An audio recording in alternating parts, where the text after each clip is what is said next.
preconceived notion of a certain minority group of people. And right, the East out, like people are going to look at you like a funny. Realizes there's a saying, there's a little bit of truth in every just kidding. Like certain jokes are only funny because you already have like certain types of attitudes towards certain groups of people. Like if I had a white friend and we went to Germany and, you know, like he rented a vehicle and he showed up in like a Ford pickup truck, like I wouldn't say to my white friend, like, watch out, like people are going to look at you funny because why? He's white. That doesn't make any sense. Now, if he was brown or Middle Eastern and I made that joke, well, it's kind of funny because brown people are terrorists, right? Like that's literally the joke, right? The joke gets its laugh from the fact that we have this preconceived notion of a certain minority group of people. And I think that furthering that with more and more and more humor kind of builds on that and leads to more normalization of those attitudes. Okay, so you're not saying that the person that makes the joke, okay, you know, the seeing some truth in the joke, I agree with that, but I don't think it necessarily has to be either the teller of the joke or the consumer of the joke that actually thinks those things. I think it has to be like a stereotype that exists, not necessarily something they agree with, right? Yeah, so well, exactly. Like neither person has to be. Yeah, neither person racist. can have bad intent here. Both people could actually have. In fact, both people could even have good intent. Both people could actually like Middle Eastern people and don't think that type of racist stuff is okay. You know, that's one of the harder things about this type of speech that spreads. That's kind of harmful. Is it's one of those things where technically, have you ever watched The Wire? No. Fuck. Okay. It's one of those things where like you can have a whole system that winds up being like pretty homophobic, like an entire system that does it. And there's only really like a few people that are genuine bad faith actors. Like for the most part, a lot of people are just kind of like along for the ride, kind of like because of what you said initially, people are dumb, reformed to like people are kind of victims of circumstance, I think. Okay. I just, every time I think about this, I keep going back to, thinking about it not being normalized kind of just feels like it's auto-radicalizing anyone who would find those jokes funny. Like, if they don't have a place to... If it's not normal or okay around their group of friends or to hear on a YouTube video or something, these kinds of jokes, but they think these kinds of jokes are funny or they want to say these kinds of jokes, I just feel like that kind of person that actually is neutral might be pushed toward these, like, 4chan style, like, white supremacist, white nationalist groups, because that's the only place that they can talk about these things, and then they get radicalized from that. And that's like, that's what I always thought. I thought that if we don't normalize this stuff, then we're essentially radicalizing the people who wouldn't necessarily be that way, because they can't find friendship in anyone and they feel like they're constantly being like, okay, so on the podcast it felt like I get that being racist is bad. I get that being shooting up a school or whatever is bad. I get that all these things are bad, you know?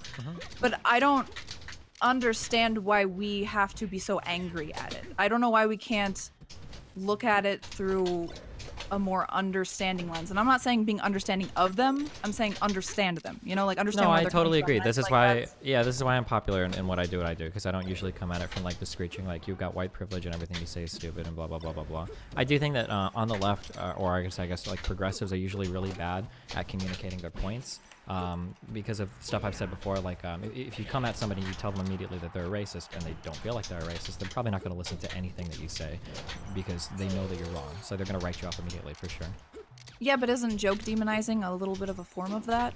Someone makes a joke like that and you're like, hey, you can't fucking talk about shit like that. And then you're making that person feel like they're other or something, and they want to go find a place where they feel like they can find people who would find that funny. Yeah, I mean, like, there are ways that you have to call this out and not, like, really aggressively. But, I mean, you're also not really considering the flip side of this either, right? So, like, on one hand, you've got a person and you're really, really scared of saying something that might hurt their feelings because you're telling them that you don't want them to joke about a certain thing. But what you're ignoring is, like, well, if we let them joke about a certain thing, there's, like, a very real group of people that are, like, measurably harmed by the spread of these types of pervasive thoughts. Which I think is something that we kind of overlook a lot, especially if we don't belong to any of those groups. Like, realistically, like, whatever, like, every LGBT person in the world can be fucking discriminated against. It doesn't affect, why, I don't know about you, but it doesn't affect me at the end of the day. Or same thing with black people or Hispanic people or Middle Eastern people. Like, I mean, I'm white and straight and male, and so it's whatever. So it's like, it's easier for me to say, like, well, hold on, like, I should be able to say whatever joke, because at the end of the day, they really don't affect me. But I don't think we consider a lot that there are a lot of these groups of people that are belonging to a lot of, you know, these larger groups that kind of end up feeling like shit when people constantly, you know, take jokes at their expense, I think. Yeah, that's something I can't understand from any point of view, because I can't imagine being offended by a joke, you know? So it's hard for me to empathize with that, truly. Yeah. Like, it doesn't matter if I'm a part of it, you know, like, I've never been offended by like bimbo jokes or sexist jokes or anything. So from Maybe my standpoint, this is like I'm taking a lot of wild shots here and making a lot of assumptions about you, which is kind of unfair. But in some ways, you being a woman that's attractive, that does what she does, like kind of benefits you in a lot of ways. But maybe let's say that if you would have, and I don't know if you did this, but like, so you're okay with like people joking about it right now because it's not really like a negative aspect to you. It's literally how you make your living. Let's say that you wanted to go into engineering or you wanted to be a doctor or something, and then people started making those jokes in conjunction with excluding you from groups and whatnot. I feel like you might have like a slightly different opinion of like how you hear that those types of jokes, if it's actively being used to discriminate against you, rather than people that are just attacking you, but you actually use it as like a form of strength, I guess. well, I mean, there are times when I'm trying to do something serious and I literally cannot be taken seriously because of the way that I look, and that's just like a thing that happens. I just feel like if there is a way for anyone to ever become okay with these kinds of jokes that target their little demographic or whatever, I feel like they should.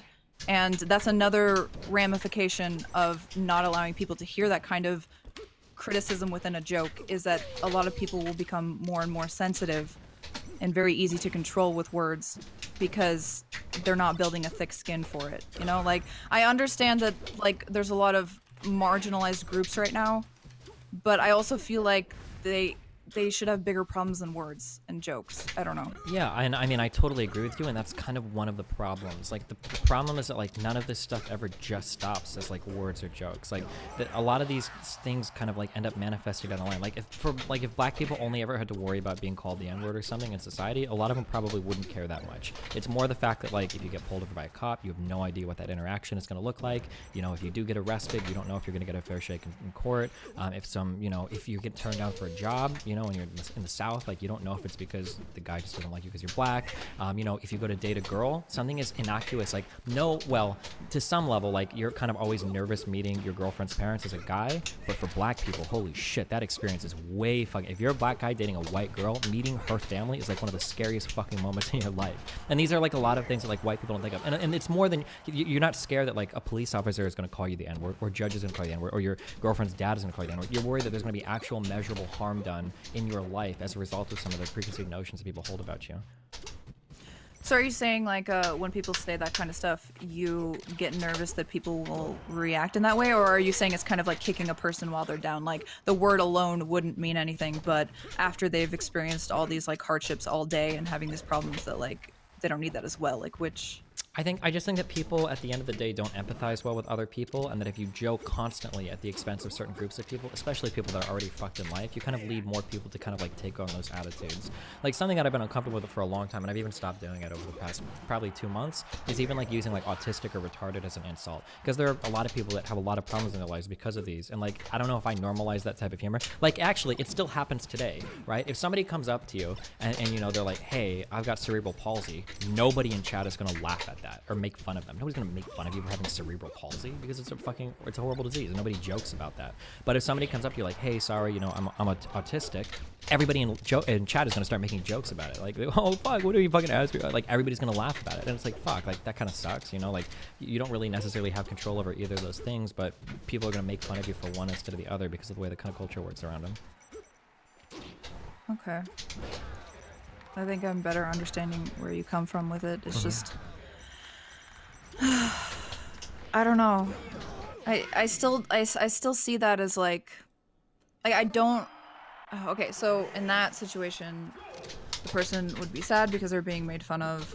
Yeah, and not just sad. Again, like, it never stops here. Like, it's like, maybe you don't get invited to hang out with groups of friends, and you don't know why. You don't know if it's because of something you're fucking up, or if it's because they don't like a particular minority group you belong to, or you don't get a job, or you get an unfair shake somewhere else, right? It's all these questions are always in the back of your head. You know, women deal a lot with this, like, in the tech world and whatnot, or even in the business world. Oh, here's like an actual study that, like, I could look this up if you wanted to go over it. But like, for instance, if a woman presents an idea in a boardroom full of men, she'll get some reception to it. If a man presents the exact same idea, he's more likely to get a more favorable reception than the woman would, just by virtue of being a man, if both presentations are more or less identical. Like, this is stuff that's been studied a lot in the business world. Oh, with the women and men thing, oh god, I don't know if I want to go down that rabbit hole, but I honestly feel like, you know, men and women both have their strengths and weaknesses, and with women, they will also get treated initially better, or anything that they do well will be like, oh my god, you did it so well, even though it's something that a man can do easily. I just feel like there are strengths and weaknesses that women have, and to show me that someone won't take something more seriously in one situation, but in other situations the girl has it easier. It's just well, I'm like, so like a lot of women, well, a lot but of women would actually say that they don't like either of those. A comparable thing for black people is, as a black person, it can be really fucking annoying when a white person says to you, "Oh wow, you speak really well." Because like for like an educated black person, it's like the fuck is that supposed to mean? Like, how do you expect me to talk? You know? And then same thing with women. A lot of women in tech or like medical stuff don't like the condescending, like, "Oh wow, like you're a woman and you got A's, like that's really good." Like that stuff feels equally as shitty as somebody saying like you don't belong here because you're a woman. So I mean, both parts of these can be disliked by, you know, by the minority groups that are affected by them. Yeah, I can understand that. What's the harm in things being unequal? So this is from my, we're running down to like normative ethics. Okay, we're getting very foundational. So for me, I think, because I'm a very big liberal in the sense that I'm pro liberalism, not like liberal conservative, but like for like a liberal society. I'm very much in favor of people having the freedom to choose the things that they truly want to choose to make them happy, as free from environmental pushiness as possible. So if a girl grows up and without kind of being pushed hardcore into anything, decides that she wants to play with computers, or if a boy grows up and he decides that he wants to play with something, I think that people should be free to kind of choose what their interests are and kind of explore that as much as possible with as little negative pressure from society as possible. That's like, that would be my goal, my dream society. So if growing up, if you're a girl and you want to play with computers and do that, I don't like the idea of a lot of people telling you, whether it's via TV shows, whether it's via humor and jokes, whether it's via actual teachers or parents, telling you you shouldn't play with this because you're a girl and girls tend to be better at these other things. Just because girls or boys, and I agree with you, like men and women are probably on the strict biological level are probably somewhat suited differently, but I don't think that that kind of naturalistic argument should lock you into having to follow a certain road in your life. Like, and I don't think people should prejudge you based on your gender or sex on what you have to do either. You should be able to choose what you want to do without people giving you shit for it, I think. Yeah, I agree with that, but I think that overcorrecting for it can often, it creates a divide. I don't know. Well, like it what creates kind a of divide like and overcorrecting? What do you mean by overcorrecting for it? like affirmative action type stuff, or like gender quotas, or diversity quotas. So like I think typically the typically the way that it goes for these are totally different arguments. All right, well. So if we want to dip into like affirmative action, so the idea is that the thing that sucks about society is that a lot of the stuff we have is like very cyclical. So there's never just like, and this is kind of one of those things earlier that I hate about this stuff, it's so complicated. There's never just one thing that would say keep a woman from pursuing a job in tech, right? There's like 20 different stages in life where this could be impacted. So for instance, when you grow up, your parents might buy you different types of toys to play with. So there's a study that shows that women were making gains in like 4 different areas against men in society, except for in computer science, it dramatically dropped off in like the 80s. And one of the hypotheses that people suggest for this is that even though women were starting to make gains here, when video games were introduced, they were only marketed towards boys because they were violent. And as boys got more hands-on experience with video games and all that and grew up, by the time they hit college, they had way more experience with women than that stuff, right? So maybe just like the toys your parents buy you might push you, you know, in one way or another towards like a certain interest. And then past that, maybe you have teachers that don't treat you as well as boys. Like if you're a girl, you don't get treated as well as a boy in certain topics. A huge meta-analysis, a huge study was published. I want to say this made it to the Life, or Time, not Life, sorry, Time magazine, about like a conclusive meta-analysis that proved that boys in school were more geared towards math than girls. And it had all these studies that went through all this. It was like a huge fucking thing. And what happened was, even though that was considered like really huge, as people went back and they started to analyze the data, what they found out was, well, hold on, it's not just that boys participate in math more than girls. It's literally that if a boy and a girl raise their hand at the same time in class, a teacher is more likely to call on a boy than a girl. That little things like that can push you, right? And then and then there's like a million more things, right? If every TV show that you watch, watched is geared towards like showing women doing one thing and men doing another thing, that could push, you know, you towards a different type of career. There's something called the Scully effect, where a couple people gathered data about women that were more interested in going into like forensics and whatnot, just because they watched not Twilight Zone, the X-Files growing up, and they saw Scully as an agent with Mulder, and because she was doing things, they were more motivated to go into, you know, like science disciplines. There's like, sorry, I could go on, but like there's like a million little parts of your life like that could come together to kind of push you towards certain fields to do things. And I think that like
Show me your moves.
Survival.